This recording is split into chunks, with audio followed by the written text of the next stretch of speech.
हम इलेक्ट्रोलाइट की बात करते हैं तो इलेक्ट्रोलाइट एक ऐसा सब्सटेंस होता है जिसको पानी में डालने के बाद अपोजिटली चार्ज आयंस देगा, Na+Cl- दे सकता है।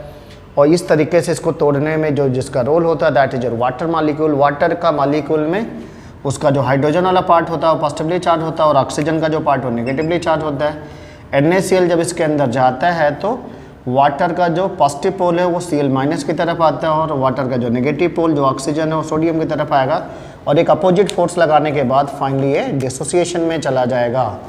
तो इलेक्ट्रोलाइट हम किसी भी सब्सटेंस को बोल सकते हैं, वो सब्सटेंस जिसको पानी में डिज़ोल्व करने के बाद अपोजिटली चार्ज आयंस देता है, पॉजिटिव आयन और नेगेटिव आयन देता है, हम उसको इलेक्ट्रोलाइट बोल सकते हैं। टाइप ऑफ इलेक्ट्रोलाइट के विषय में थोड़ा सा डिस्कस हम लोग कर लेते हैं कि इलेक्ट्रोलाइट कितने तरीके का होगा, क्योंकि हम कंडक्टिविटी की बात करेंगे, कंडक्टेंस की बात करेंगे, तो कहीं ना कहीं उसमें हमें नेचर ऑफ इलेक्ट्रोलाइट की थोड़ी सी जानकारी होना चाहिए। तो we are going to discuss type of electrolyte. Type of electrolyte, type of electrolyte. तो when we talk about the type of electrolyte, electrolyte basically दो तरीके का हो सकता है, या तो वीक होगा या तो स्ट्रांग होगा। वीक इलेक्ट्रोलाइट ऐसे इलेक्ट्रोलाइट होते हैं जो बहुत ही स्लोली टूटते हैं, बहुत ही स्लो मोशन में रिएक्शन करते हैं। पानी में आपने डिसॉल्व कर दिया and it will take long time to be dissociate और 100% डिसोसिएट भी नहीं होते। तो वीक इलेक्ट्रोलाइट की जब हम बात करते हैं, यहाँ पे हमारे पास दो भाग में डिवाइड हो जाएगा। One is known as weak electrolyte, weak electrolyte, and that is known as strong electrolyte, strong electrolyte. तो जैसा कि हम देख रहे हैं यहाँ पे हमारे पास वीक इलेक्ट्रोलाइट है, this is the strong electrolyte. तो when we talk first about the weak electrolyte, weak electrolyte की जब बात करते हैं तो कैसा होगा। तो वीक इलेक्ट्रोलाइट की जब हम बात करते हैं तो ये तो बोल ही रहा है कि मैं क्या हूँ, पहले से वीक हूँ।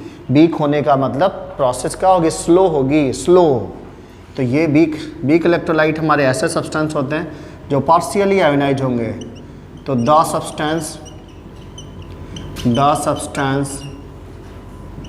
which आयोनाइज तो होगा, आयोनाइज्ड पार्शियली, कंप्लीट डिसोसिएशन नहीं होगा, पार्शियली डिसोसिएट होगा, partially in water aqueous medium में अगर आप इसको डिजॉल्व करते हो तो पार्शियली डिसोसिएट होगा। पार्शियली डिसोसिएट होने पे क्या कंडीशंस होगी, पार्शियली डिसोसिएट होने पे इसका डिग्री ऑफ डिसोसिएशन, हम किसकी बात करें बेटा, degree of dissociation, degree of dissociation. तो degree of dissociation is denoted by alpha, that is going to be less than 1, ये 1 से कम होगा। वीक इलेक्ट्रोलाइट के केस में इसका जो डिग्री ऑफ डिसोसिएशन होता है हमेशा कम होता है 1 से, डिग्री ऑफ डिसोसिएशन 1 से कम होगा। कुछ एग्जांपल हम ले लेते हैं, for example all organic compound basically CH3, COH, HCOH, formic acid आप ले लो, अमोनियम हाइड्रोक्साइड आप ले सकते हो, अमोनियम हाइड्रोक्साइड ले सकते हो। तो लाइक दिस एसिटिक एसिड या ethanoic acid, ethanoic acid, formic acid है, बेंजोइक एसिड है, अमोनियम हाइड्रोक्साइड है, this is the ammonium hydroxide, ammonium hydroxide. और ये सारा का सारा कैसा होगा बेटा, this is the weak electrolyte, ये सारे वीक इलेक्ट्रोलाइट्स होते हैं। पानी में अगर आपने इनको डिसॉल्व किया तो ये पूरी तरीके से नहीं डिकम्पोज होगा। सपोज कि मेरे पास 2 पेन है, तो 2 पेन मैंने ले लिया इनिशियली, उसमें से मान लो कि एक पेन ये डिकम्पोज हो गया, टूट गया, तो कितना टूटा, एक टूटा, एक बच गया। इनिशियली हमने कितना लिया था, 2, तो 1/2। मेरे पास इनिशियली 2 पेन था, एक डिकम्पोज हो गया, तो ये हम लिख सकते हैं 1/2। 1/2 का मतलब कितना हुआ, 50%। तो डिग्री ऑफ डिसोसिएशन की अगर हम थोड़ा सा डिस्कस करते हैं, what do mean by degree of dissociation, degree of dissociation का क्या मतलब है। तो डिग्री ऑफ डिसोसिएशन का मतलब हमें लेना है कि how many moles of electrolyte dissociated, आपने जो इलेक्ट्रोलाइट लिया उसके कितने मोल डिसोसिएट हुए और आपने इनिशियली कितने लिया। तो डिग्री ऑफ डिसोसिएशन का थोड़ा सा रिकैप करते हैं क्योंकि इसका यूज आएगा बीच बीच में। तो डिग्री ऑफ डिसोसिएशन की हम जब बात करेंगे तो तो number of moles of electrolyte dissociated, जितने डिसोसिएट हुए, यहाँ पे हमें लिखना होगा number of electrolyte, number of moles of electrolyte dissociated, कितना डिसोसिएट हुआ, divided by number of moles of electrolyte, इसलिए number of moles of electrolyte initially, पहले कितना था। तो ये हमें बताएगा कि डिग्री ऑफ डिसोसिएशन को कैसे देखा जा सकता है। अब छोटा सा एग्जांपल ले सकते हो, मान लो तुम्हारे पास 1 2 3 4 5 वी हैव 5 एप्पल्स, ये सारे के सारे मान लो एप्पल है, इज इट। और आप 5 एप्पल में से क्या किया कि आपने इसमें से 2 एप्पल आपने खा लिया, 2 एप्पल आपने कट कर दिया, 2 एप्पल मान लो डिकम्पोज हो गए, तो फाइनली क्या होगा कि आपके पास बचेगा कितना, how many Apple you will get remains, only 3 apples. तो आउट ऑफ दिस 5 इसमें से डिकम्पोज कितना हुआ, ये हमारा कंज्यूम हो गया, ये हमारा कंज्यूम हो सकता है या डिसोसिएट हो सकता है, डिसोसिएट हो सकता है। तो डिसोसिएटेड एप्पल्स कितने थे, 2, इसके केस में अल्फ़ा निकालेंगे तो 2 एप्पल डिसोसिएट हुआ, इनिशियली मेरे पास कितने थे 5, तो 2/5 यानी कि 0.4 आएगा। 0.4 का मतलब 40%, अगर हम आउट ऑफ 100 लेते तो ये कितना हो जाएगा, 40% लिया जा सकता है। आउट ऑफ 5 एप्पल 2 एप्पल आपने खा लिया, तो कितना आपने खाया, लिया पहले कितना था, तो number of moles dissociated divided by आपने लिया कितना था, ये आपका डिग्री ऑफ डिसोसिएशन बताएगा। Degree of dissociation weak electrolyte में हमेशा लेस देन 1 होता है और वीक इलेक्ट्रोलाइट पार्शियली डिसोसिएट होता है। तो आगे हम बात करते हैं स्ट्रॉन्ग इलेक्ट्रोलाइट की। जब हम बात करेंगे तो स्ट्रॉन्ग इलेक्ट्रोलाइट के केस में 100% डिसोसिएशन की बात आती है। स्ट्रॉन्ग इलेक्ट्रोलाइट, स्ट्रॉन्ग का क्या मतलब है, स्ट्रॉन्ग इलेक्ट्रोलाइट। तो if we see the reference in strong, strong से ऐसा लगता है कि बड़ी मजबूत चीज़ होगी, बहुत मजबूत है, टूटेगा नहीं, नो डाउट। लेकिन स्ट्रॉन्ग इलेक्ट्रोलाइट हमारे पास जो होता है उसको जब हम पानी में डालते हैं तो क्या होगा, वो डिकम्पोज हो जाता है। यहाँ जो स्ट्रॉन्ग का जो रेफरेंस लेना हो रिएक्टिविटी से लेना है, डिसोसिएशन के स्पीड से लेना है, जो ज़्यादा मजबूत होगा वो तेज़ी से भागेगा, ऐसा सोचना है। तो स्ट्रॉन्ग का जो रेफरेंस लेना कि मान लो मेरे पास NaCl है, ये स्ट्रॉन्ग इलेक्ट्रोलाइट होता है, आपने पानी में डाला और इमीडिएटली जैसे ही इसको पानी में हम डिज़ोल्व करेंगे, it will furnish sodium ion as well as chloride ion दे देगा, इमीडिएटली दे दिया, वेरी फास्ट। तो जो स्ट्रॉन्ग है बहुत तेज काम करेगा, ऐसा सोचना है। ऐसे इलेक्ट्रोलाइट जो किसी केमिकल रिएक्शन में बहुत ही फास्ट रिएक्शन करता है उसको हम स्ट्रॉन्ग इलेक्ट्रोलाइट के रेफरेंस से देख सकते हैं। स्ट्रॉन्ग इलेक्ट्रोलाइट को पानी में डालते ही इमीडिएटली क्या होगा, डिकम्पोज हो जाता है, तो हम उसको स्ट्रॉन्ग के रेफरेंस में देखेंगे। 100% डिकम्पोजिशन है, मेरे पास इनिशियली इसके कितने थे, मान लो 1 मोल, और पूरा 100% डिसोसिएशन होने जा रहा है, 100% डिसोसिएट हो गया। 100% डिसोसिएट होने के बाद Na+ आयन का कितना बनेगा बेटा, 1 मोल, Cl- कितना बनेगा, 1 मोल बनेगा। तो ऐसा इलेक्ट्रोलाइट जो 100% डिसोसिएट होता है हम उसको स्ट्रॉन्ग इलेक्ट्रोलाइट बोल सकते हैं। तो इसकी डेफिनेशन क्या होगी, the substance which dissociate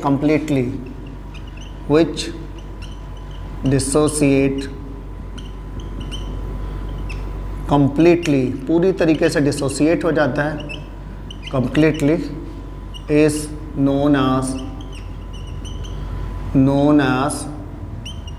strong electrolyte।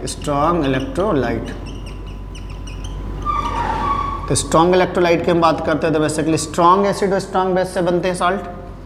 आप NaCl ले सकते हो, KCl ले सकते हो, पोटेशियम का नाइट्रेट ले सकते हो, स्ट्रॉन्ग एसिड से ले सकते हो, HCl है आपके पास, HNO3 है आपके पास, H2SO4 है आपके पास।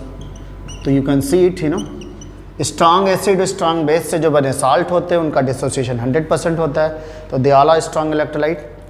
One we talk about the acid, तो हाइड्रोक्लोरिक एसिड है, नाइट्रिक एसिड है, किंग ऑफ केमिकल यानी sulphuric acid, and all are the strong electrolyte के रेफरेंस में लिया जाएगा क्योंकि इन सारे के केस में जो डिसोसिएशन है वो 100% है। आपने 1 मोल लिया तो इसका 1 मोल डिसोसिएट होगा, आपका 2 मोल लोगे तो 2 मोल आपका डिसोसिएट हो जाएगा। तो इन सारे के केस में डिसोसिएशन 100% होता है। तो डिसोसिएशन क्योंकि 100% है तो हम डिग्री ऑफ डिसोसिएशन की बात आएगी तो इसको क्या लिखेंगे 1 लिख सकते हैं। डिग्री ऑफ डिसोसिएशन इसका 1 बोले तो 100% होगा।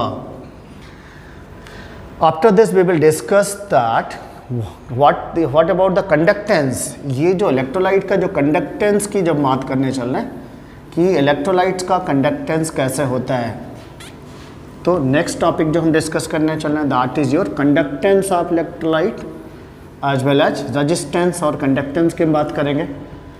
कंडक्टेंस ऑफ इलेक्ट्रोलाइट, तो हमारे पास जो इलेक्ट्रोलाइट है उसका हमें रेजिस्टेंस देखना है, कंडक्टेंस देखना है, ये सारे टॉपिक पे हम लोग काम करेंगे। फर्स्ट टॉपिक है द रेजिस्टेंस। रेजिस्टेंस का क्या मतलब है, तो रेजिस्टेंस में आप देख सकते हो कि रजिस्ट करने का मतलब अपोज करने से मतलब हुआ। यहाँ पे रजिस्ट जो टर्म है बेसिकली रजिस्ट का मतलब ही होता है अपोज करना। क्या करना, अपोजिशन हो रहा है। आप कोई काम करने जा रहे हो और आपको कोई काम करने से रोक रहा है तो उसको क्या करेगा, रजिस्ट करेगा। आप रोड पे अगर आपको गाड़ी चलाना वहाँ पे बैरिकेडिंग कर दी जाए तो रेजिस्टेंस का काम करेगा। तो this is the main problem in resistance का मतलब अपोज करना।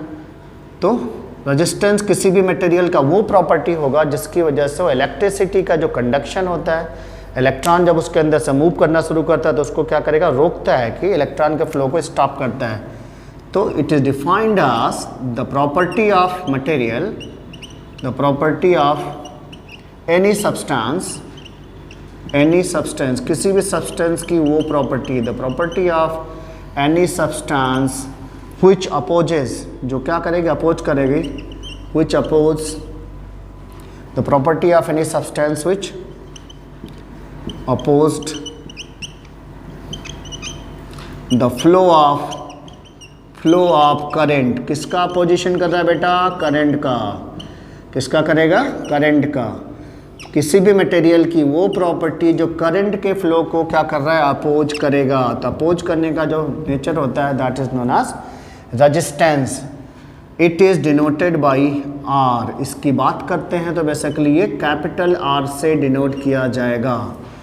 अब फिजिक्स में हम जब बात करते हैं तो रेजिस्टेंस किसी वायर की बात करते हैं। Let be have a wire, तो वायर का आप शेप देख सकते हो। अगर ये मेरे पास वायर है तो वायर का बेसिकली जो शेप होता है वो कैसा होता है, सिलेंड्रिकल। ये जैसे हमारे पास पेन है, it seems to be cylindrical होगा। इसकी अपनी एक लेंथ है और इसका अपना एक क्रॉस सेक्शन एरिया होगा। तो ये अगर वायर है तो वायर का अपना एक क्रॉस सेक्शन एरिया होगा, ए हो जाएगा।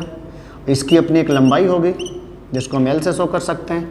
और इसके अंदर से हम करंट को पास करेंगे। जब हम इसके अंदर से करंट को पास करेंगे तो देन जब इलेक्ट्रॉन इसके अंदर जाएगा तो इलेक्ट्रॉन के फ्लो को अगर ये रोकता है तो हम इसमें रेजिस्टेंस की बात करेंगे कि कोई भी मटेरियल है वो अगर रेजिस्टेंस ऑफर करेगा तो इलेक्ट्रॉन के फ्लो को अपोज करेगा। तो अपोज करने का यहाँ पे जो रीजन होता है बेसिकली, मान लो मेरे पास सोडियम का मेटल है, Na+ electron like this, we know that metal is made up of positively charge ions as well as electron. यहाँ पे रहता है, बाहर का इलेक्ट्रॉन अंदर जाएगा और अंदर का इलेक्ट्रॉन यहाँ पे है, तो ये एक पॉजिटिवली चार्ज कोर होता है। तो we know that plus minus को अपनी तरफ अट्रैक्ट करेगा। बाहर का इलेक्ट्रॉन जो नेगेटिव हो जाएगा फिर ये इलेक्ट्रॉन आगे शिफ्ट करेगा। तो इलेक्ट्रॉन का जो फ्लो हो रहा है वो हायर पोटेंशियल से लोअर पोटेंशियल में होगा। तो ये इलेक्ट्रॉन जब आगे जाएगा तो ये पॉजिटिवली चार्ज कोर से टकराएगा और इसको क्या करेगा, ये रोकेगा, स्टॉप करेगा, वेयर आर यू गोइंग। तो इसको फ्लो को क्या कर रहा है, रोक रहा है। This is the main cause for the resistance कि इलेक्ट्रॉन जो होता है पॉजिटिवली चार्ज मेटल आयन से क्या करते हैं, टकराते हैं, वो उसके फ्लो को क्या करता है, रोकता है। लेकिन जब हम किसी केमिस्ट्री में जब बात करेंगे तो केमिस्ट्री में हमें क्या बात करना है कि रेजिस्टेंस के ऑफ इलेक्ट्रोलाइट। तो हम क्या करेंगे कि कंटेनर लेंगे जिसका शेप कैसा होगा बेटा, सिलिंड्रिकल शेप होगा। हम अगर एक कंटेनर ले लेते हैं, जैसे ग्लास आप ले लेते हो, तो उसका शेप कैसा होगा, सिलिंड्रिकल होगा। तो इसका अपना एक क्रॉस सेक्शन एरिया होगा। तो क्रॉस सेक्शन एरिया की बात करते हैं, तो क्रॉस सेक्शन एरिया कितना होगा, कैपिटल ए से शो कर दो। इसका अपना एक लेंथ होगा, length that should be in centimetre. Cross section area को मान लो आप सेंटीमीटर स्क्वायर में ले सकते हो या मीटर स्क्वायर में कर सकते हो आगे चल के। ये हमारा कंटेनर है। कंटेनर के अंदर हम इलेक्ट्रोलाइट को फिल करेंगे अप टू दिस नेक किसी कंटेनर में, ये कंटेनर का जो भी शेप होगा, जब हम उसमें इलेक्ट्रोलाइट फिल करेंगे तो इलेक्ट्रोलाइट का जो शेप होगा वो कंटेनर के शेप से क्या होगा, मैच करेगा। वी नो दैट कोई भी फ्लूइड है या कोई भी इलेक्ट्रोलाइट है, NaCl का मान लो मैंने इसमें एक्वस सोल्यूशन डाला, क्या डाला बेटा, NaCl का एक्वस सोल्यूशन, या मोल्टेन NaCl ले लेते हैं हम। इसमें जब इसको पुट करेंगे तो NaCl पूरे में भर जाएगा और शेप ऑफ NaCl जो होगा वो सिलेंड्रिकल शेप हो जाएगा, क्योंकि जो हमारा लिक्विड्स होता है उसके मॉलिक्यूल मूव करते हैं। ऐसे में जब इस कंटेनर के अंदर जाएगा तो शेप ऑफ जो इलेक्ट्रोलाइट होगा वो शेप ऑफ कंटेनर के इक्विवेलेंट हो जाएगा, and it is going to be fitted with 2 electrodes. हम इसमें 2 इलेक्ट्रोड्स लगाएंगे, एक साइड में आप पॉजिटिव इलेक्ट्रोड लगा दो और दूसरे साइड में आप नेगेटिव इलेक्ट्रोड लगा देते हैं। This is the negative terminal, this is the positive terminal. Positive terminal और नेगेटिव टर्मिनल आपका लग चुका है, और this are basically of platinum electrode. ये प्लेटिनम इलेक्ट्रोड होते हैं, प्लेटिनम की थिन वायर रहता है प्लेटिनम इलेक्ट्रोड, और इसके अंदर से करंट को पास आउट कराया जाएगा। तो ये जो मटेरियल होगा इसके अंदर से जब इलेक्ट्रॉन फ्लो करेगा then it will offer a resistance, ये रेजिस्टेंस ऑफर करेगा। हम इस रेजिस्टेंस की बात कर रहे हैं कि रेजिस्टेंस किसी इलेक्ट्रोलाइट का जो रेजिस्टेंस होता है उसको कैसे निकाला जाए। तो रेजिस्टेंस की जब बात आती है तो we know that resistance is directly proportional to length and inversely proportional to cross section area. Inversely proportional to cross section area होता है। अगर हम इसको कलेक्टिवली लिखते हैं, ये मान लो इक्वेशन 1 ले लो, इसको इक्वेशन 2 ले सकते हैं, लिख सकते हैं resistance is directly proportional to L/A हो सकता है। प्रोपोर्शनलिटी हटा के जब हम कांस्टेंट ले आएंगे तो that is known as rho, that is known as rho. उसको हम रो के टर्म में लिखेंगे तो ये आगे आ जाएगा R is equal to rho into L/A, R is equal to rho into L/A, R is equal to rho into L/A। Constant लेके आएंगे यहाँ पे, that is known as rho, RH rho into L/A, rho into L/A, जहाँ पे basically rho जो होगा that is known as resistivity, rho जो होगा that is known as war, rho की जो बात करते हैं that is known as resistivity और स्पेसिफिक रेजिस्टेंस। रजिस्टिविटी होगा या इसको स्पेसिफिक रेजिस्टेंस के नाम से जाना जाता है, स्पेसिफिक रेजिस्टेंस के नाम से जानेंगे, स्पेसिफिक रेजिस्टेंस हो जाएगा। नेचर ऑफ मटेरियल पे डिपेंड करेगा। रजिस्टिविटी की बात करेंगे तो ये depend upon nature of material पे डिपेंडेंट होता है, depend upon nature of substance, nature of substance पे डिपेंड करेगा, कैसा मटेरियल है हमारे पास, उसका कंसंट्रेशन कैसा है उस पर डिपेंड करेगा। हम जब इसकी यूनिट की बात करते हैं तो हम लिखेंगे इसकी जो यूनिट होती है, unit of resistance is equal to ohm, OHM, या ऐसे आप सिंबल लगा सकते हो। रेजिस्टेंस की यूनिट हो CGS में और SI दोनों में हमें सेम सिंबल लेके चलना है। रेजिस्टेंस की बात हमने कर ली कि किसी भी मटेरियल की वो प्रॉपर्टी जो फ्लो ऑफ करंट को क्या करेगा, अपोज करेगा, उसको रेजिस्टेंस के नाम से जाना जाएगा। Resistance length of conductivity cell के डायरेक्टली प्रोपोर्शनल होता है, क्रॉस सेक्शन एरिया के इनवर्सली प्रोपोर्शनल होगा। दोनों को साइमल्टेनियसली अगर एक साथ लिखते हैं तो R is directly proportional to L/A लिखा जा सकता है। प्रोपोर्शनलिटी हटा के कांस्टेंट लाएंगे यहाँ पे जो बेसिकली रेजिस्टेंस के रेफरेंस में लिया जाएगा, that is known as resistivity के नाम से जाना जाता है। रेजिस्टिविटी की बात करते हैं तो ये स्पेसिफिक रेजिस्टेंस होगा जो मटेरियल के नेचर पे डिपेंड करेगा, कंसंट्रेशन ऑफ इलेक्ट्रोलाइट पे डिपेंड करेगा। अब हम रेजिस्टिविटी को देखते हैं कैसे एक्सप्लेन किया जाता है। रेजिस्टिविटी को एक्सप्लेन करने का प्रयास किया जाता है। रेजिस्टिविटी को कैसे हम डिफाइन करेंगे, रेजिस्टिविटी का जो सिंबल होता है हमें मालूम है, इसको हम रो से शो करते हैं। तो this is the very important topic that is known as resistivity. Resistivity और स्पेसिफिक रेजिस्टेंस, रजिस्टिविटी और स्पेसिफिक रेजिस्टेंस, रजिस्टिविटी और स्पेसिफिक रेजिस्टेंस की बात करेंगे तो इसका सिंबल क्या होगा, रो, RHO से शो किया जाएगा। पीछे हमें फार्मूला मालूम है कि रेजिस्टेंस जो होगा वो क्या होता था बेटा, रो इंटू एल बाई ए होगा। क्या होगा, रो इंटू एल बाई ए की हम बात कर रहे थे, रो इंटू एल बाई ए की बात कर रहे थे। तो हमें रो निकालना है, तो रो को निकालने के लिए क्या करें, क्रॉस मल्टीप्लिकेशन कर सकते हैं। तो रो इज इक्वल टू का निकालना है, तो रो इज इक्वल टू हो जाएगा R into A by L, R into A by L. तो रजिस्टेंस होगा multiply by cross section area divide by length हो सकता है। हमें रो को अगर डिफाइन करना है तो हम बोलेंगे कि हमारे पास जो कंडक्टिविटी सेल है, जो मेरे पास कंडक्टिविटी सेल है जिसका शेप कैसा था, सिलिंड्रिकल था। जो भी सेल बेसिकली ड्राई सेल आप देख सकते हो सिलिंड्रिकल होता है। तो इसका अपना क्रॉस सेक्शन एरिया था, मैंने बोला था। क्रॉस सेक्शन एरिया को आप कितना ले लो, 1 सेंटीमीटर स्क्वायर ले लेते हैं। और लेंथ को कितना मान लो 1 सेंटीमीटर अगर हमने ले लिया। और इसमें आपने इलेक्ट्रोड्स लगा दिए। किसके लगाते हैं इलेक्ट्रोड, बेसिकली हम लोग प्लेटिनम के इलेक्ट्रोड्स लगाते हैं। किसके लगाएंगे, प्लेटिनम के इलेक्ट्रोड्स लगा दिया। और इसके अंदर से आप करंट को पास आउट कराओ। आप इसमें इलेक्ट्रोलाइट भर लो। इलेक्ट्रोलाइट भरने के बाद जब करंट पास आउट कराएंगे तो that will offer some resistance, और रेजिस्टेंस ऑफर करेगा। उस रेजिस्टेंस को हम यहाँ पे लिख सकते हैं। तो resistivity is equal to resistance of a conductivity cell. This device is known as conductivity cell. Conductivity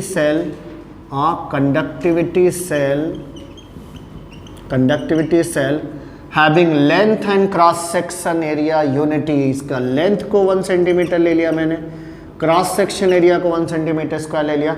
यहाँ पे भी 1 है, यहाँ पे भी 1 है, तो वैल्यू में कोई डिफरेंस नहीं आने वाला। तो rho is equal to R हो सकता है। ये कब होगा, जब length and cross section area of conductivity cell is equal to unity. तो यहाँ से डिफिनीशन आ चुकी है हमारी।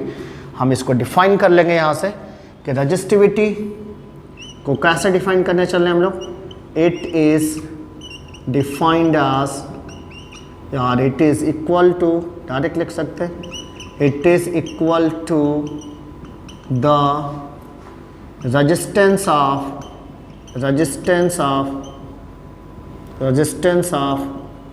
electrolyte, resistance of electrolyte filled in a conductivity cell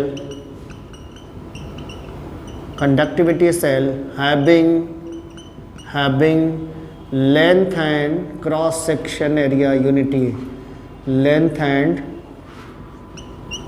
cross section area unity, cross section area unity means 1 लेना है।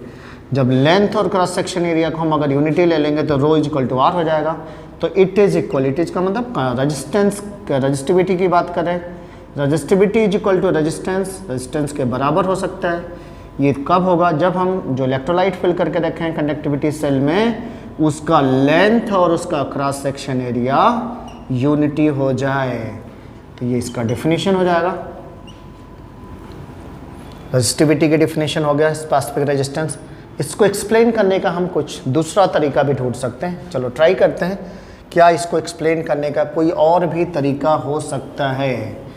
तो इसको एक्सप्लेन करने के लिए जो फंडामेंटल है वो, अगर आपका कंडक्टिविटी सेल अगर सिलिंड्रिकल है तो हमें बार बार ये बोलना पड़ेगा कि length and cross section area unity लेना है। लेकिन अगर हम सेल का शेप ही बदल देते हैं, मान लो हमारे पास एक क्यूबिक कंटेनर है। कैसा कंटेनर है, क्यूबिक। 1 सेंटीमीटर क्यूबिक का आप एक कंटेनर बना लो, 1 सेंटीमीटर क्यूबिक। अगर ये 1 सेंटीमीटर क्यूबिक का कंटेनर है, 1 सेंटीमीटर क्यूबिक कंटेनर हमने ले लिया, तो 1 सेंटीमीटर क्यूबिक में क्या होगा, इसका सारा का सारा जो लेंथ होगा 1 सेंटीमीटर हो जाएगा, ऑल लेंथ। और किसी पर्टिकुलर क्रॉस सेक्शन एरिया की जब बात करेंगे, मान लो किसी भी फेस का अगर हम एक एरिया निकालते हैं, यहाँ पे किसी भी फेस का क्रॉस सेक्शन एरिया ये हो जाएगा, तो ये एक तरीके से लेंथ इंटू लेंथ हो जाएगा। ये भी एल है, इसमें ये भी एल है। तो किसी पर्टिकुलर फेस का एरिया निकालेंगे तो एरिया क्या होगा, एल स्क्वायर होता है। तो अगर हम एल को कितना ले लिए 1 सेंटीमीटर, तो इसका एरिया कितना हो जाएगा 1 सेंटीमीटर स्क्वायर हो जाएगा। और लेंथ इसका ऑलरेडी 1 सेंटीमीटर है। तो 2 कंडीशन तो मेरी ऑटोमेटिकली आ जाएगी। अब इसमें हम क्या करेंगे, इलेक्ट्रोड फिट कर देंगे। इधर से पॉजिटिव इलेक्ट्रोड लगा दिया, दूसरे साइड से मैंने नेगेटिव इलेक्ट्रोड लगा दिया, और कंटेनर के अंदर हम इलेक्ट्रोलाइट को फिल कर देंगे। क्या करेंगे, इलेक्ट्रोलाइट को फिल कर दिया। इलेक्ट्रोलाइट को फिल करके इसके अंदर से आपको करंट को पास आउट कराना है। जब इसमें से करंट पास होगा तो it must offer some resistance. इसमें जो रेजिस्टेंस होगा उसको हम मान लो किससे शो करते हैं, आर से। तो यहाँ पे हमने एक इलेक्ट्रोलाइट भर के रखा है, this is the electrolyte. Electrolyte का जो वॉल्यूम होगा वो इलेक्ट्रोलाइट का जो वॉल्यूम होगा इसके बराबर होगा। तो 1 सेंटीमीटर क्यूबिक इलेक्ट्रोलाइट अगर आप ले लेते हो तो उसका लेंथ और क्रॉस सेक्शन एरिया दोनों यूनिटी ऑटोमेटिकली हो जाएगा। ऐसे में resistance of 1 centimetre cubic electrolytic solution can be taken as resistivity और स्पेसिफिक रेजिस्टेंस। तो रेजिस्टिविटी को डिफाइन करने का दूसरा तरीका आया हमारे पास। Resistivity is equal to the resistance of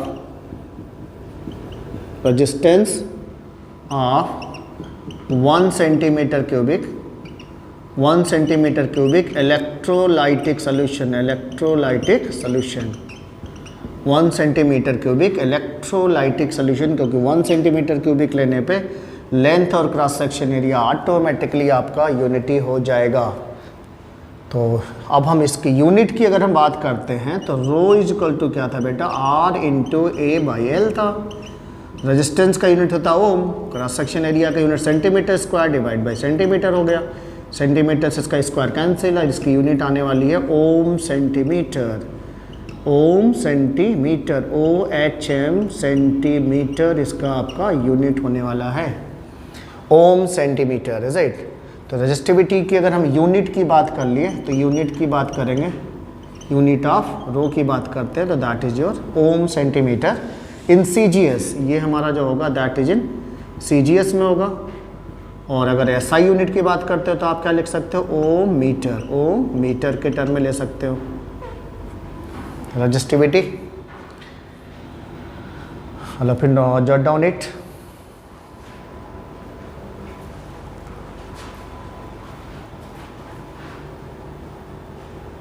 हमारे पास जो इलेक्ट्रोलाइट की जब बात करते हैं, इलेक्ट्रोलाइट हमारा एक ऐसा सब्सटेंस होता है जिसको आप पानी में डालते हो तो वो आपको पॉजिटिव और नेगेटिव आयंस दे देगा। हम इलेक्ट्रोलाइट की बात करते हैं तो इलेक्ट्रोलाइट एक ऐसा सब्सटेंस होता है जिसको पानी में डालने के बाद अपोजिटली चार्ज आयंस देगा, Na+Cl- दे सकता है। और इस तरीके से इसको तोड़ने में जो जिसका रोल होता है that is your water molecule. Water का मॉलिक्यूल में उसका जो हाइड्रोजन वाला पार्ट होता है वो पॉजिटिवली चार्ज होता है और ऑक्सीजन का जो पार्ट हो नेगेटिवली चार्ज होता है। NaCl जब इसके अंदर जाता है तो वाटर का जो पॉजिटिव पोल है वो Cl- की तरफ आता है और वाटर का जो नेगेटिव पोल जो ऑक्सीजन है वो सोडियम की तरफ आएगा और एक अपोजिट फोर्स लगाने के बाद फाइनली ये डिसोसिएशन में चला जाएगा।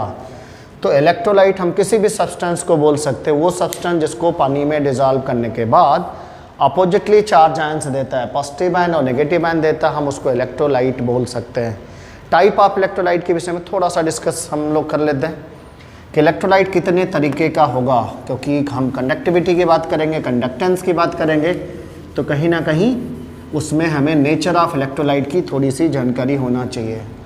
तो we are going to discuss type of electrolyte. Type of electrolyte, type of electrolyte. तो when we talk about the type of electrolyte, electrolyte basically दो तरीके का हो सकता है, या तो वीक होगा या तो स्ट्रांग होगा। वीक इलेक्ट्रोलाइट ऐसे इलेक्ट्रोलाइट होते हैं जो बहुत ही स्लोली टूटते हैं, बहुत ही स्लो मोशन में रिएक्शन करते हैं। पानी में आपने डिजॉल्व कर दिया and it will take long time to be dissociate और 100% डिसोसिएट भी नहीं होते। तो वीक इलेक्ट्रोलाइट की जब हम बात करते हैं, यहाँ पे हमारे पास दो भाग में डिवाइड हो जाएगा। One is known as weak electrolyte, weak electrolyte, and that is known as strong electrolyte, strong electrolyte। तो जैसा कि हम देख रहे हैं यहाँ पे हमारे पास weak electrolyte है, this is the strong electrolyte। तो when we talk first about the weak electrolyte, weak electrolyte की जब बात करते हैं तो कैसा होगा, तो वीक इलेक्ट्रोलाइट की जब हम बात करते हैं तो ये तो बोल ही रहा है कि मैं क्या हूँ, पहले से वीक हूँ। वीक होने का मतलब प्रोसेस क्या होगी, स्लो होगी, स्लो। तो ये वीक इलेक्ट्रोलाइट हमारे ऐसे सब्सटेंस होते हैं जो पार्शियली आयोनाइज होंगे। तो द सब्सटेंस व्हिच आयोनाइज तो होगा, आयोनाइज्ड पार्शियली, कंप्लीट डिसोसिएशन नहीं होगा, पार्शियली डिसोसिएट होगा, partially in water aqueous medium में अगर आप इसको डिजॉल्व करते हो तो पार्शियली डिसोसिएट होगा। पार्शियली डिसोसिएट होने पे क्या कंडीशंस होगी, पार्शियली डिसोसिएट होने पे इसका डिग्री ऑफ डिसोसिएशन, हम किसकी बात करें बेटा, degree of dissociation, degree of dissociation. तो degree of dissociation is denoted by alpha, that is going to be less than 1, ये 1 से कम होगा। वीक इलेक्ट्रोलाइट के केस में इसका जो डिग्री ऑफ डिसोसिएशन होता है हमेशा कम होता है 1 से, डिग्री ऑफ डिसोसिएशन 1 से कम होगा। कुछ एग्जांपल हम ले लेते हैं, for example all organic compound basically CH3 COH HCOH, formic acid आप ले लो, अमोनियम हाइड्रोक्साइड आप ले सकते हो, अमोनियम हाइड्रोक्साइड ले सकते हो। तो लाइक दिस एसिटिक एसिड या एथेनोइक एसिड, फॉर्मिक एसिड है, बेंजोइक एसिड है, अमोनियम हाइड्रोक्साइड है, this is the ammonium hydroxide. और ये सारा का सारा कैसा होगा बेटा, this is the weak electrolyte. ये सारे वीक इलेक्ट्रोलाइट्स होते हैं। पानी में अगर आपने इनको डिसॉल्व किया तो ये पूरी तरीके से नहीं डिकम्पोज होगा। सपोज कि मेरे पास 2 पेन है, तो 2 पेन मैंने ले लिया इनिशियली, उसमें से मान लो कि एक पेन ये डिकम्पोज हो गया, टूट गया, तो कितना टूटा, एक टूटा, एक बच गया। इनिशियली हमने कितना लिया था, 2, तो 1/2। मेरे पास इनिशियली 2 पेन था, एक डिकम्पोज हो गया, तो ये हम लिख सकते हैं 1/2। 1/2 का मतलब कितना हुआ, 50%। तो डिग्री ऑफ डिसोसिएशन की अगर हम थोड़ा सा डिस्कस करते हैं, what do mean by degree of dissociation, degree of dissociation का क्या मतलब है। तो डिग्री ऑफ डिसोसिएशन का मतलब हमें लेना है कि how many moles of electrolyte dissociated, आपने जो इलेक्ट्रोलाइट लिया उसके कितने मोल डिसोसिएट हुए और आपने इनिशियली कितने लिया। तो डिग्री ऑफ डिसोसिएशन का थोड़ा सा रिकैप करते हैं क्योंकि इसका यूज आएगा बीच बीच में। तो डिग्री ऑफ डिसोसिएशन की हम जब बात करेंगे तो number of moles of electrolyte dissociated, जितने डिसोसिएट हुए, यहाँ पे हमें लिखना होगा number of electrolyte, number of moles of electrolyte dissociated, कितना डिसोसिएट हुआ, divided by number of moles of electrolyte, इसलिए number of moles of electrolyte initially, पहले कितना था। तो ये हमें बताएगा कि डिग्री ऑफ डिसोसिएशन को कैसे देखा जा सकता है। आप छोटा सा एग्जांपल ले सकते हो, मान लो तुम्हारे पास 1 2 3 4 5, वी हैव 5 एप्पल्स, ये सारे के सारे मान लो एप्पल है, इज इट। और आप 5 एप्पल में से क्या किया कि आपने इसमें से 2 एप्पल आपने खा लिया, 2 एप्पल आपने कट कर दिया, 2 एप्पल मान लो डिकम्पोज हो गए। तो फाइनली क्या होगा कि आपके पास बचेगा कितना, how many Apple you will get remains, only 3 apples. तो आउट ऑफ दिस 5 इसमें से डिकम्पोज कितना हुआ, ये हमारा कंज्यूम हो गया, ये हमारा कंज्यूम हो सकता है या डिसोसिएट हो सकता है, तो डिसोसिएटेड एप्पल्स कितने थे, 2। इसके केस में अल्फ़ा निकालेंगे तो 2 एप्पल डिसोसिएट हुआ। इनिशियली मेरे पास कितने थे, 5, तो 2/5 यानी कि 0.4 आएगा। 0.4 का मतलब 40%। अगर हम आउट ऑफ 100 लेते थे कितना हो जाएगा, 40% लिया जा सकता है। आउट ऑफ 5 एप्पल 2 एप्पल आपने खा लिया, तो कितना आपने खाया, लिया पहले कितना था। तो number of moles dissociated divided by आपने लिया कितना था, ये आपका डिग्री ऑफ डिसोसिएशन बताएगा। Degree of dissociation weak electrolyte में हमेशा लेस देन 1 होता है और वीक इलेक्ट्रोलाइट पार्शियली डिसोसिएट होता है। तो आगे हम बात करते हैं स्ट्रॉन्ग इलेक्ट्रोलाइट की जब हम बात करेंगे तो स्ट्रॉन्ग इलेक्ट्रोलाइट के केस में 100% डिसोसिएशन की बात आती है। स्ट्रॉन्ग इलेक्ट्रोलाइट, स्ट्रॉन्ग का क्या मतलब है? Strong electrolyte, strong electrolyte. तो if we see the reference in strong, strong से ऐसा लगता है कि बड़ी मजबूत चीज़ होगी, बहुत मजबूत है, टूटेगा नहीं, नो डाउट। लेकिन स्ट्रॉन्ग इलेक्ट्रोलाइट हमारे पास जो होता है उसको जब हम पानी में डालते हैं तो क्या होगा? वो डिकम्पोज हो जाता है। यहाँ जो स्ट्रॉन्ग का जो रेफरेंस लेना हो रिएक्टिविटी से लेना है, डिसोसिएशन की स्पीड से लेना है। जो ज़्यादा मजबूत होगा वो तेज़ी से भागेगा, ऐसा सोचना है। तो स्ट्रॉन्ग का जो रेफरेंस लेना कि मान लो मेरे पास NaCl है, ये स्ट्रॉन्ग इलेक्ट्रोलाइट होता है, आपने पानी में डाला और इमीडिएटली जैसे ही इसको पानी में हम डिज़ोल्व करेंगे, it will furnish sodium ion as well as chloride ion दे देगा, इमीडिएटली दे दिया, वेरी फास्ट। तो जो स्ट्रॉन्ग है बहुत तेज काम करेगा, ऐसा सोचना है। ऐसे इलेक्ट्रोलाइट जो किसी केमिकल रिएक्शन में बहुत ही फास्ट रिएक्शन करता है उसको हम स्ट्रॉन्ग इलेक्ट्रोलाइट के रेफरेंस से देख सकते हैं। स्ट्रॉन्ग इलेक्ट्रोलाइट को पानी में डालते ही इमीडिएटली क्या होगा? डिकम्पोज हो जाता है। तो हम उसको स्ट्रॉन्ग के रेफरेंस में देखेंगे 100% डिकम्पोजिशन है। मेरे पास इनिशियली इसके कितने थे? मान लो 1 मोल, और पूरा 100% डिसोसिएशन होने जा रहा है। 100% डिसोसिएट हो गया। 100% डिसोसिएट होने के बाद Na+ का कितना बनेगा बेटा? 1 मोल। Cl- कितना बनेगा? 1 मोल बनेगा। तो ऐसा इलेक्ट्रोलाइट जो 100% डिसोसिएट होता है हम उसको स्ट्रॉन्ग इलेक्ट्रोलाइट बोल सकते हैं। तो इसकी डेफिनेशन क्या होगी? The substance which dissociate completely, which dissociate completely, पूरी तरीके से डिसोसिएट हो जाता है, completely, is known as strong electrolyte, strong electrolyte। तो स्ट्रॉन्ग इलेक्ट्रोलाइट की हम बात करते हैं तो बेसिकली स्ट्रॉन्ग एसिड और स्ट्रॉन्ग बेस से बनते हैं साल्ट। आप NaCl ले सकते हो, KCl ले सकते हो, पोटेशियम का नाइट्रेट ले सकते हो, स्ट्रॉन्ग एसिड से ले सकते हो, HCl है आपके पास, HNO3 है आपके पास, H2SO4 है आपके पास। तो you can see it, strong acid और स्ट्रॉन्ग बेस से जो बने साल्ट होते हैं उनका डिसोसिएशन 100% होता है। तो they all are strong electrolyte.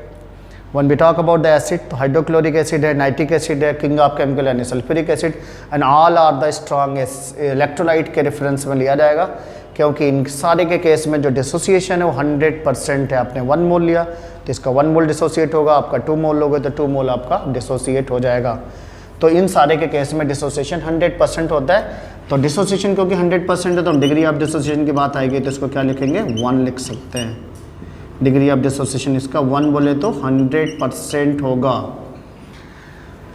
After this we will discuss that what about the conductance. ये जो इलेक्ट्रोलाइट का जो कंडक्टेंस की जब बात करने चल रहे हैं कि इलेक्ट्रोलाइट्स का कंडक्टेंस कैसे होता है, तो नेक्स्ट टॉपिक जो हम डिस्कस करने चल रहे हैं that is your conductance of electrolyte as well as resistance और कंडक्टेंस की बात करेंगे। कंडक्टेंस ऑफ इलेक्ट्रोलाइट, तो हमारे पास जो इलेक्ट्रोलाइट है उसका हमें रेजिस्टेंस देखना है, कंडक्टेंस देखना है, ये सारे टॉपिक पे हम लोग काम करेंगे। फर्स्ट टॉपिक है द रेजिस्टेंस। रेजिस्टेंस का क्या मतलब है? तो रेजिस्टेंस में आप देख सकते हो कि रजिस्ट करने का मतलब अपोज करने से मतलब हुआ। यहाँ पे रजिस्ट जो टर्म है बेसिकली रजिस्ट का मतलब ही होता है अपोज करना। क्या करना? अपोजिशन हो रहा है। आप कोई काम करने जा रहे हो और आपको कोई काम करने से रोक रहा है तो उसको क्या करेगा? रजिस्ट करेगा। आप रोड पे अगर आपको गाड़ी चलाना वहाँ पे बैरिकेडिंग कर दी जाए तो रेजिस्टेंस का काम करेगा। तो this is the main problem in resistance का मतलब अपोज करना। तो रेजिस्टेंस किसी भी मटेरियल का वो प्रॉपर्टी होगा जिसकी वजह से वो इलेक्ट्रिसिटी का जो कंडक्शन होता है, इलेक्ट्रॉन जब उसके अंदर से मूव करना शुरू करता है तो उसको क्या करेगा? रोकता है कि इलेक्ट्रॉन के फ्लो को स्टॉप करता है। तो it is defined as the property of material, the property of any substance, किसी भी सब्सटेंस की वो property, the property of any substance which opposes, जो क्या करेगी? अपोज करेगी। which oppose the property of any substance which opposed the flow flow of current, किसका opposition कर रहा है बेटा, करंट का। किसका करेगा, करंट का। किसी भी मटेरियल की वो प्रॉपर्टी जो करंट के फ्लो को क्या कर रहा है, अपोज करेगा। तो अपोज करने का जो नेचर होता है that is known as resistance. It is denoted by R. इसकी बात करते हैं तो बेसिकली ये कैपिटल आर से डिनोट किया जाएगा। अब फिजिक्स में हम जब बात करते हैं तो रेजिस्टेंस किसी वायर की बात करते हैं। Let be have a wire, तो वायर का आप शेप देख सकते हो। अगर ये मेरे पास वायर है तो वायर का बेसिकली जो शेप होता है वो कैसा होता है, सिलेंड्रिकल। ये जैसे हमारे पास पेन है, it seems to be cylindrical होगा। इसकी अपनी एक लेंथ है और इसका अपना एक क्रॉस सेक्शन एरिया होगा। तो ये अगर वायर है तो वायर का अपना एक क्रॉस सेक्शन एरिया होगा, ए हो जाएगा। इसकी अपनी एक लंबाई होगी जिसको हम एल से शो कर सकते हैं। और इसके अंदर से हम करंट को पास करेंगे। जब हम इसके अंदर से करंट को पास करेंगे तो देन जब इलेक्ट्रॉन इसके अंदर जाएगा तो इलेक्ट्रॉन के फ्लो को अगर ये रोकता है तो हम इसमें रेजिस्टेंस की बात करेंगे कि कोई भी मटेरियल है वो अगर रेजिस्टेंस ऑफर करेगा तो इलेक्ट्रॉन के फ्लो को अपोज करेगा। तो अपोज करने का यहाँ पे जो रीजन होता है बेसिकली, मान लो मेरे पास सोडियम का मेटल है, Na+ electron, Na+ electron like this, we know that metal is made up of positively charge ions as well as electron. यहाँ पे रहता है, बाहर का इलेक्ट्रॉन अंदर जाएगा और अंदर का इलेक्ट्रॉन यहाँ पे है, तो ये एक पॉजिटिवली चार्ज कोर होता है। तो we know that plus minus को अपनी तरफ अट्रैक्ट करेगा। बाहर का इलेक्ट्रॉन जो नेगेटिव हो जाएगा फिर ये इलेक्ट्रॉन आगे शिफ्ट करेगा। तो क्योंकि इलेक्ट्रॉन का जो फ्लो हो रहा है वो हायर पोटेंशियल से लोअर पोटेंशियल में होगा, तो ये इलेक्ट्रॉन जब आगे जाएगा तो ये पॉजिटिवली चार्ज कोर से टकराएगा और इसको क्या करेगा, ये रोकेगा, स्टॉप करेगा, वेयर आर यू गोइंग। तो इसको फ्लो को क्या कर रहा है, रोक रहा है। This is the main cause for the resistance कि इलेक्ट्रॉन जो होता है पॉजिटिवली चार्ज मेटल आयन से क्या करते हैं, टकराते हैं, वो उसके फ्लो को क्या करता है, रोकता है। लेकिन जब हम किसी केमिस्ट्री में जब बात करेंगे तो केमिस्ट्री में हमें क्या बात करना है कि रेजिस्टेंस क्या ऑफ इलेक्ट्रोलाइट। तो हम क्या करेंगे कि कंटेनर लेंगे जिसका शेप कैसा होगा बेटा, सिलिंड्रिकल शेप होगा। हम अगर एक कंटेनर ले लेते हैं, जैसे ग्लास आप ले लेते हो, तो उसका शेप कैसा होगा, सिलिंड्रिकल होगा। तो इसका अपना एक क्रॉस सेक्शन एरिया होगा। तो क्रॉस सेक्शन एरिया की बात करते हैं तो क्रॉस सेक्शन एरिया कितना होगा, कैपिटल ए से शो कर दो। इसका अपना एक लेंथ होगा, length that should be in centimetre. Cross section area को मान लो आप सेंटीमीटर स्क्वायर में ले सकते हो या मीटर स्क्वायर में कर सकते हो आगे चल के। ये हमारा कंटेनर है। कंटेनर के अंदर हम इलेक्ट्रोलाइट को फिल करेंगे अप टू दिस नेक किसी कंटेनर में। ये कंटेनर का जो भी शेप होगा, जब हम उसमें इलेक्ट्रोलाइट फिल करेंगे तो इलेक्ट्रोलाइट का जो शेप होगा वो कंटेनर के शेप से क्या होगा, मैच करेगा। वी नो दैट कोई भी फ्लूइड है या कोई भी इलेक्ट्रोलाइट है, NaCl का मान लो मैंने इसमें एक्वस सोल्यूशन डाला। क्या डाला बेटा, NaCl का एक्वस सोल्यूशन या मोल्टेन NaCl ले लेते हैं हम। इसमें जब इसको पुट करेंगे तो NaCl पूरे में भर जाएगा और शेप ऑफ NaCl जो होगा वो सिलिंड्रिकल शेप हो जाएगा क्योंकि जो हमारा लिक्विड्स होता है उसके मॉलिक्यूल मूव करते हैं। ऐसे में जब इस कंटेनर के अंदर जाएगा तो शेप ऑफ जो इलेक्ट्रोलाइट होगा वो शेप ऑफ कंटेनर के इक्विवेलेंट हो जाएगा। And it is going to be fitted with 2 electrodes. हम इसमें 2 इलेक्ट्रोड्स लगाएंगे। एक साइड में आप पॉजिटिव इलेक्ट्रोड लगा दो और दूसरे साइड में आप नेगेटिव इलेक्ट्रोड लगा देते हैं। This is the negative terminal, this is the positive terminal. Positive terminal और नेगेटिव टर्मिनल आपका लग चुका है और this are basically of platinum electrode. ये प्लेटिनम इलेक्ट्रोड होते हैं। प्लेटिनम की थिन वायर रहता है प्लेटिनम इलेक्ट्रोड और इसके अंदर से करंट को पास आउट कराया जाएगा। तो ये जो मटेरियल होगा इसके अंदर से जब इलेक्ट्रॉन फ्लो करेगा then it will offer resistance. ये रेजिस्टेंस ऑफर करेगा। हम इस रेजिस्टेंस की बात कर रहे हैं कि रेजिस्टेंस किसी इलेक्ट्रोलाइट का जो रेजिस्टेंस होता है उसको कैसे निकाला जाए। तो रेजिस्टेंस की जब बात आती है तो we know that resistance is directly proportional to length and inversely proportional to cross section area. Inversely proportional to cross section area होता है। अगर हम इसको कलेक्टिवली लिखते हैं, ये मान लो इक्वेशन 1 ले लो, इसको इक्वेशन 2 ले सकते हैं, लिख सकते हैं resistance is directly proportional to L/A हो सकता है।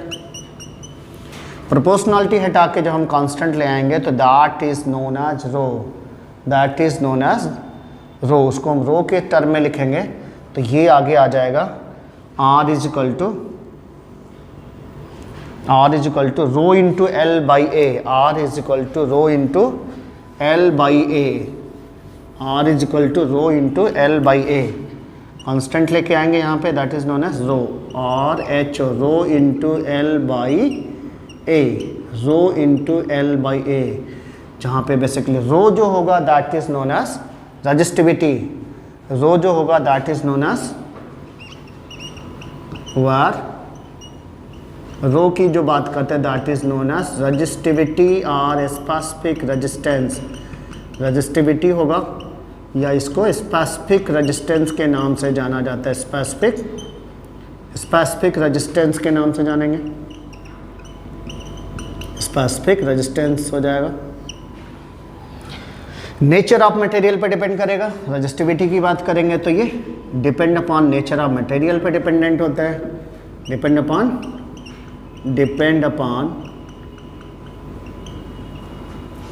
Nature of substance, nature of substance पे डिपेंड करेगा, कैसा मटेरियल है हमारे पास, उसका कंसंट्रेशन कैसा है उस पर डिपेंड करेगा।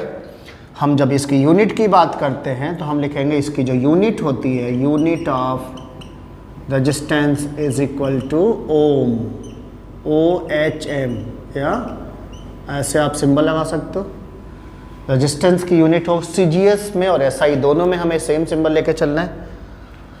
रेजिस्टेंस की बात हमने कर ली कि किसी भी मटेरियल की वो प्रॉपर्टी जो फ्लो ऑफ करंट को क्या करेगा, अपोज करेगा, उसको रेजिस्टेंस के नाम से जाना जाएगा।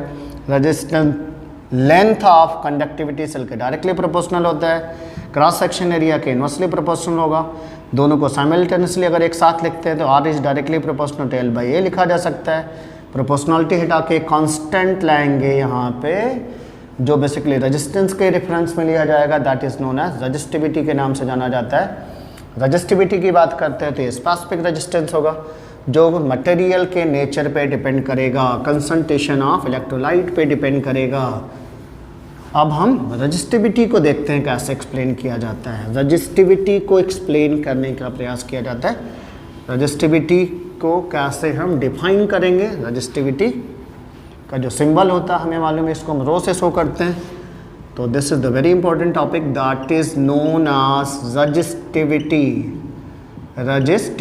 रजिस्टिविटी और स्पेसिफिक रेजिस्टेंस, रजिस्टिविटी और स्पेसिफिक रेजिस्टेंस, रजिस्टिविटी और स्पेसिफिक रेजिस्टेंस की बात करेंगे तो इसका सिंबल क्या होगा, रो, RHO से शो किया जाएगा। पीछे हमें फार्मूला मालूम है कि रेजिस्टेंस जो होगा वो क्या होता था बेटा, रो इंटू एल बाई ए होगा। क्या होगा, रो इंटू एल बाई ए की हम बात कर रहे थे, रो इंटू एल बाई ए की बात कर रहे थे। तो हमें रो निकालना है, तो रो को निकालने के लिए क्या करेंगे, क्रॉस मल्टीप्लिकेशन कर सकते हैं। तो रो इज इक्वल टू अगर निकालना है तो रो इज इक्वल टू हो जाएगा R into A by L, R into A by L. तो रेजिस्टेंस होगा multiply by cross section area divide by length हो सकता है। हमें रो को अगर डिफाइन करना है तो हम बोलेंगे कि हमारे पास जो कंडक्टिविटी सेल है, जो मेरे पास कंडक्टिविटी सेल है जिसका शेप कैसा था, सिलिंड्रिकल था। जो भी सेल बेसिकली ड्राई सेल आप देख सकते हो सिलिंड्रिकल होता है। तो इसका अपना क्रॉस सेक्शन एरिया था, मैंने बोला था क्रॉस सेक्शन एरिया को आप कितना ले लो, 1 सेंटीमीटर स्क्वायर ले लेते हैं। और लेंथ को कितना मान लो 1 सेंटीमीटर अगर हमने ले लिया, और इसमें आपने इलेक्ट्रोड्स लगा दिए। किसके लगाते हैं इलेक्ट्रोड, बेसिकली हम लोग प्लेटिनम के इलेक्ट्रोड्स लगाते हैं। किसके लगाएंगे, प्लेटिनम के इलेक्ट्रोड्स लगा दिया, और इसके अंदर से आप करंट को पास आउट कराओ। आप इसमें इलेक्ट्रोलाइट भर लो, इलेक्ट्रोलाइट भरने के बाद जब करंट पास आउट कराएंगे तो that will offer some resistance, और रेजिस्टेंस ऑफर करेगा। उस रेजिस्टेंस को हम यहाँ पे लिख सकते हैं। तो resistivity is equal to resistance of a conductivity cell. This device is known as conductivity cell.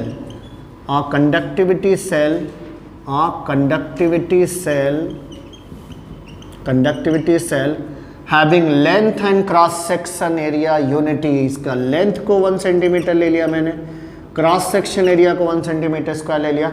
यहाँ पे भी 1 है, यहाँ पे भी 1 है, तो वैल्यू में कोई डिफरेंस नहीं आने वाला।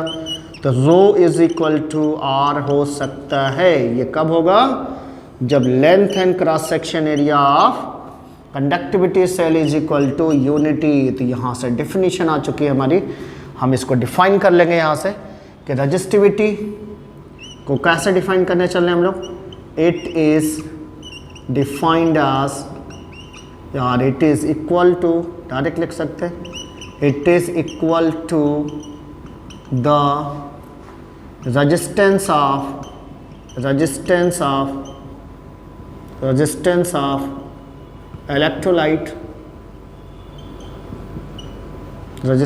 electrolyte filled in a conductivity cell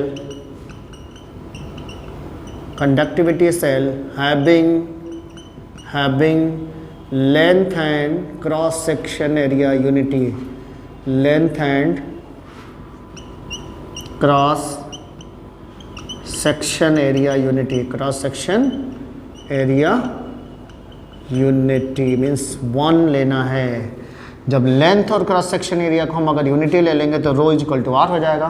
तो it is equal, it is का मतलब रजिस्टिविटी की बात करें, resistivity is equal to resistance के बराबर हो सकता है। ये कब होगा? जब हम जो इलेक्ट्रोलाइट फिल करके रखे हैं कंडक्टिविटी सेल में, उसका लेंथ और उसका क्रॉस सेक्शन एरिया यूनिटी हो जाए। तो ये इसका डेफिनेशन हो जाएगा। रेजिस्टिविटी की डेफिनेशन हो गया, स्पेसिफिक रेजिस्टेंस। इसको एक्सप्लेन करने का हम कुछ दूसरा तरीका भी ढूंढ सकते हैं। चलो ट्राई करते हैं, क्या इसको एक्सप्लेन करने का कोई और भी तरीका हो सकता है? तो इसको एक्सप्लेन करने के लिए जो फंडामेंटल है वो, अगर आपका कंडक्टिविटी सेल अगर सिलेंड्रिकल है तो हमें बार बार ये बोलना पड़ेगा कि length and cross section area unity लेना है। लेकिन अगर हम सेल का शेप ही बदल देते हैं, मान लो हमारे पास एक क्यूबिक कंटेनर है। कैसा कंटेनर है? क्यूबिक। 1 सेंटीमीटर क्यूबिक का आप एक कंटेनर बना लो। 1 सेंटीमीटर क्यूबिक, अगर ये 1 सेंटीमीटर क्यूबिक का कंटेनर है, 1 सेंटीमीटर क्यूबिक कंटेनर हमने ले लिया, तो 1 सेंटीमीटर क्यूबिक में क्या होगा? इसका सारा का सारा जो लेंथ होगा 1 सेंटीमीटर हो जाएगा, ऑल लेंथ। और किसी पर्टिकुलर क्रॉस सेक्शन एरिया की जब बात करेंगे, मान लो किसी भी फेस का अगर हम एक एरिया निकालते हैं, यहाँ पे किसी भी फेस का क्रॉस सेक्शन एरिया ये हो जाएगा, तो ये एक तरीके से लेंथ इंटू लेंथ हो जाएगा। ये भी एल है, इसमें ये भी एल है। तो किसी पर्टिकुलर फेस का एरिया निकालेंगे तो एरिया क्या होगा? एल स्क्वायर होता है। तो अगर हम एल को कितना ले लिए? 1 सेंटीमीटर, तो इसका एरिया कितना हो जाएगा? 1 सेंटीमीटर स्क्वायर हो जाएगा। और लेंथ इसका ऑलरेडी 1 सेंटीमीटर है। तो 2 कंडीशन तो मेरी ऑटोमेटिकली आ जाएगी। अब इसमें हम क्या करेंगे? इलेक्ट्रोड्स फिट कर देंगे। 10 से पॉजिटिव इलेक्ट्रोड लगा दिया, दूसरे साइड से मैंने नेगेटिव इलेक्ट्रोड लगा दिया, और कंटेनर के अंदर हम इलेक्ट्रोलाइट को फिल कर देंगे। क्या करेंगे? इलेक्ट्रोलाइट को फिल कर दिया। इलेक्ट्रोलाइट को फिल करके इसके अंदर से आपको करंट को पास आउट कराना है। जब इसमें से करंट पास होगा तो it must offer some resistance. इसमें जो रेजिस्टेंस होगा उसको हम मान लो किससे शो करते हैं? आर से। तो यहाँ पे हमने एक इलेक्ट्रोलाइट भर के रखा है, this is the electrolyte. Electrolyte का जो वॉल्यूम होगा वो इलेक्ट्रोलाइट का जो वॉल्यूम होगा इसके बराबर होगा। तो 1 सेंटीमीटर क्यूबिक इलेक्ट्रोलाइट अगर आप ले लेते हो तो उसका लेंथ और क्रॉस सेक्शन एरिया दोनों यूनिटी ऑटोमेटिकली हो जाएगा। ऐसे में resistance of 1 centimetre cubic electrolytic solution can be taken as resistivity और स्पेसिफिक रेजिस्टेंस। तो रेजिस्टिविटी को डिफाइन करने का दूसरा तरीका आया हमारे पास। Resistivity is equal to the resistance of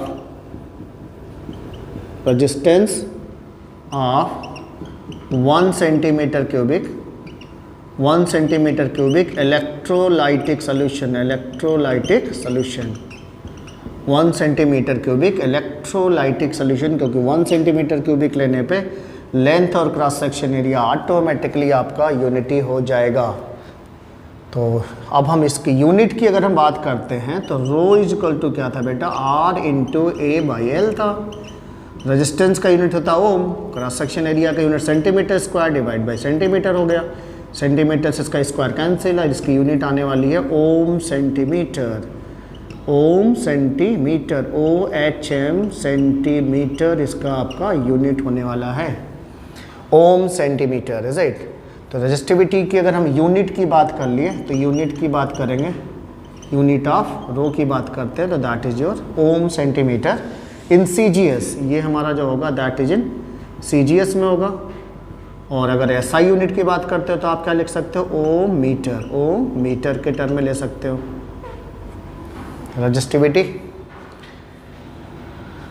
फिर जॉट डाउन इट।